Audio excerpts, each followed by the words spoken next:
On December 25th, 2024, Caves of Cud is going to release out of early access and move into its version 1.0. This is a release that I'm sure many people watching this channel are looking forward to, and I'm sure most of you are at least somewhat familiar with the game. But for those who aren't, it's an open-world, procedurally generated traditional roguelike. It's extremely difficult, and there's a huge amount of variety from run to run. The game does have a lot of procedural history generation as well, which changes the nuances of the story, but the main story beats remain the same. It's extremely well written and very much worth experiencing, even if you're not into traditional roguelikes, for there are several casual options for players who don't like getting breathed on and dying immediately. Caves of Cud has been in early access since 2015, and the goal of this video is to take you on a little deep dive into the history of the game, show you what it looked like in its earliest prototypes, show you what it looked like when it initially released, and now where it's progressed to, and what the game is like now.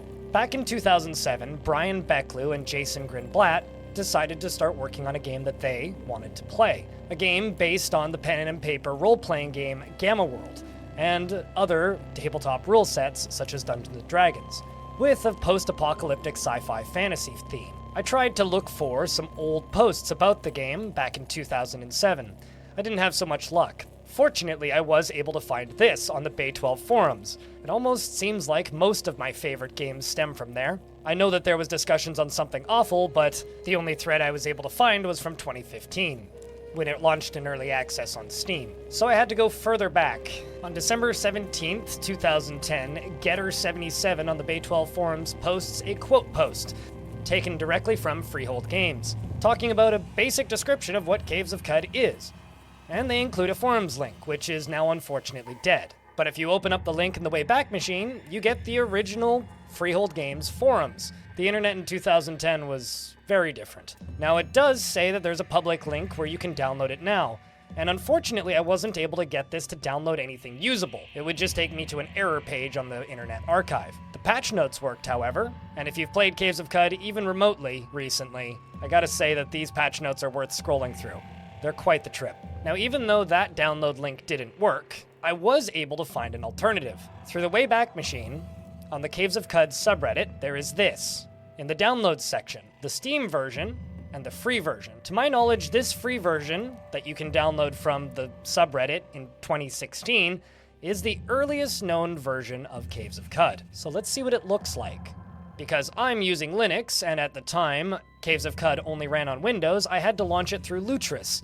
That wasn't too difficult, but for most of you, it should run natively still. And now, just like that, we get to stare directly into the eyes of one of the earliest versions of Caves of Cud.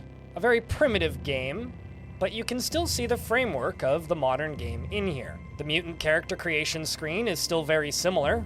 Most of the mutations are there, and the different character archetypes and stats screens are all very familiar. It even allows you to select your own name, or choose a random one.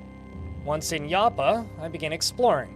Health is displayed on the right side of the screen, or the left if you move to that side.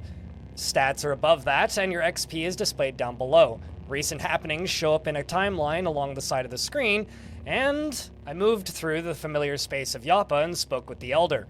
A lot of the dialogue was similar, but written very differently. After thanking him for his information, I decided to go speak with the Dromad Trader. Looking at his inventory, it's still very similar to what you will see later in this video. Here's a comparison.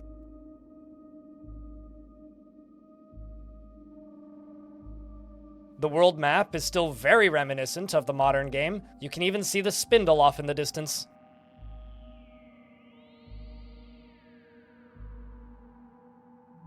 Moving into the wilderness, I take my little ASCII character off to start beating up some glow pads to get a few levels.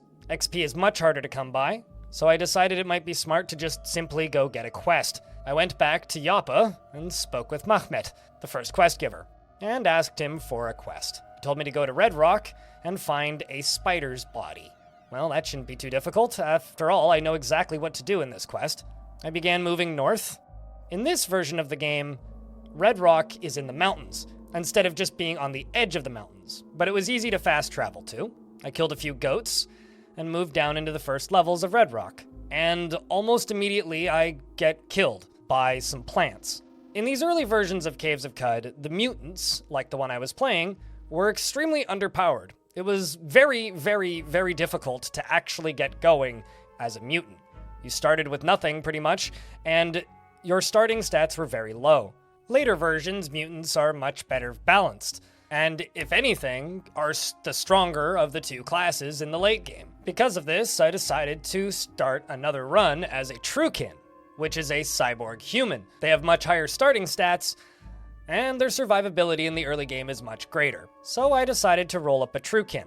This character creation screen is also very reminiscent to the modern game. Here's some comparisons. After putting my character together and selecting my history, I went about speaking with Mahmet, and picked up the first quest. I then moved directly north to Red Rock and absolutely demolished everything I encountered, until I ran into a few foes that were maybe a little bit too strong for me and I had to run back to town. It was at this point I noticed that when you look at yourself, it describes you as a hideous specimen, which I find rather amusing. After I kited them enough to heal, I ran back into the wilderness and started fighting again, and managed to set myself on fire with a grenade I didn't realize I had equipped. I'm kind of surprised this didn't kill me. I had to use my one health injector to stay alive, but I did eventually venture off to Red Rock, and made my way down through the caves, disposing of the Knoll Snapjaws very easily compared to the mutant character. The modern game is much more balanced in this regard. If you would like to see what it looks like in the year 2024, here's a comparison once again.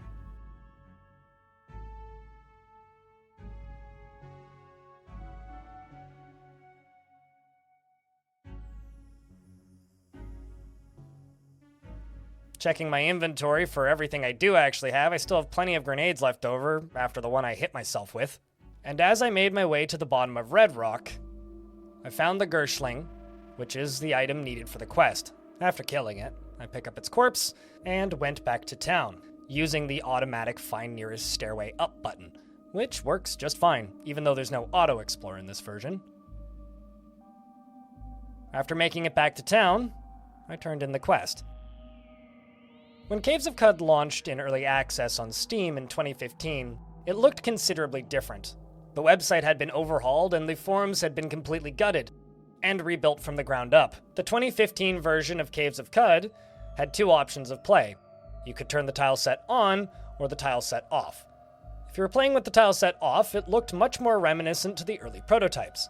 But there was something very different about this version and the previous versions. It had been rebuilt from the ground up in Unity, which has its drawbacks. The game would no longer run in terminal, and it wasn't true ASCII. Fake ASCII, if you will. It also included the incredible music I've been running in the background this whole time, as well as sound effects, which was lacking in the original prototypes. But it did come with a fancy tile set, which made the game a lot more approachable. However, it still had the clunkiness of the old UI. As time went on, Caves of Qud has gained quite some renown, holding a very steady, overwhelmingly positive reviews on Steam. The game is huge, with hundreds if not thousands of hours of content, and has been steadily gaining popularity within its niche, and even breaching that and reaching wider audiences in some cases. In 2023, Caves of Qud announced that they were partnering with Kitfox Games, who are the publishers of Dwarf Fortress. I was excited to hear this news, since I had been playing Caves of Qud since it originally launched on Steam. But there's one other little wrinkle in the history of Caves of Qud that I'd like to mention. This isn't actually the first game that Freehold Games has released. They actually released another game called Sproggywood. I'm not going to cover that game here in great detail, but I'll state that if you like Caves of Qud, there is definitely some Caves of Qud flavor in Sproggywood, even though it's definitely a phone game. I actually played through the entire thing in early 2020. But since their release in early access, and during the time that they'd announced that they were partnering with Kitfox, they'd been very busy, rebuilding the entirety of the UI. When Caves of Qud first released on Steam, it didn't have any animations whatsoever, it was keyboard only, and it was a very difficult game to get into because of this. Now the game boasts a tutorial, has full controller support as well as keyboard and mouse support, and also touchscreen support for mobile devices, as well as multiple modes of play, including ones that are much more appreciative of your time, allowing you to save, instead of simply suffering in permadeath like some of us like to. Overall, Caves of Qud is one of my favorite roguelikes ever made. I think it's an underappreciated cult gem. If you've never checked the game out, I think now is possibly the best time to, as the modern UI is approachable, the graphics are stunning, albeit eclectic, and the writing is phenomenal. Thank you very much for watching this very brief history of Caves of Qud. I'm currently working on a full-length movie covering one of my runs. It doesn't get to endgame or anything, but hopefully it'll be entertaining. This video kind of spawned out of that, as I was working on it and then sort of fell down the rabbit hole of finding the original prototype and wanted to make something smaller about that. And I think that this little comparison of the way Yappa looks from beginning, middle, and end is kind of awesome in its own right. If you'd like to see more of me, you can find me on Twitch at twitch.tv/blindIRL, or on this YouTube channel, where I upload videos about Dwarf Fortress and sometimes other things. Thank you very much for watching, and I hope to see you in the next one.